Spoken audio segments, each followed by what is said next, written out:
আজকের সমাবেশে অনেক লোক সমাগম। আমি ধন্যবাদ জানাচ্ছি, সবার শুনতে কৃতজ্ঞতা জানাচ্ছি। এই গুরুত্বপূর্ণ বিষয় নিয়ে আজকে আমরা এখানে আলোচনার আয়োজন করেছি। আজকের আয়োজনের সম্মানিত সভাপতি এখানে উপস্থিত আছেন, আমাদের মাননীয় প্রধান অতিথি, যিনি নোয়াখালী থেকে বারবার নির্বাচিত জাতীয় সংসদের সদস্য, তাদেরকে আমরা আইনের আওতায় নিয়ে আসতাম ইনশাল্লাহ। আজকে অপরাজয় বাংলাদেশ কর্তৃক এই আয়োজনের অন্যান্য অতিথিবৃন্দ, আজকে আলোচনার বিষয়বস্তু হচ্ছে ভারতের কালসভা থেকে বাংলাদেশের আগামী জাতীয় সংসদ নির্বাচনকে প্রতিরোধ করতে হবে, রুখতে হবে। প্রিয় সাংবাদিক বন্ধুরা, প্রিয় উপস্থিতি, বাংলাদেশকে যারা আজকে ভারতকে নতুন করে চিনানোর কোন অবকাশ রাখে না।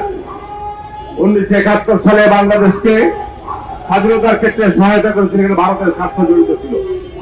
পাকিস্তানকে বিভক্ত করে বাংলাদেশ স্বাধীনের পর বিগত 50-55 বছরে ভারত বাংলাদেশকে কখনোই একটি স্বাধীন সার্বভৌম রাষ্ট্র হিসাবে বাংলাদেশের গণতন্ত্র, বাংলাদেশের অর্থনীতি, বাংলাদেশের রাষ্ট্রনীতিকে সঠিকভাবে তারা করে তুলতে দেয় নাই।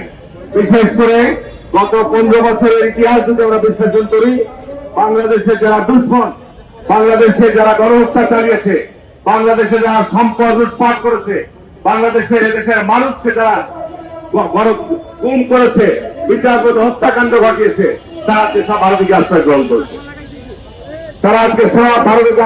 করেছে।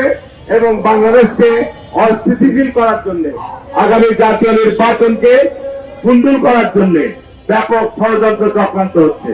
গতকালকে একটা সংবাদ পেলাম, এই ফলন গ্রুপ বাংলাদেশে শেখ হাসিনার প্রত্যক্ষ সহায়তায় বাংলাদেশের বিভিন্ন ব্যাংক থেকে প্রায় 1.5 লক্ষ কোটি টাকা লুটপাট করে নিয়ে গেছে।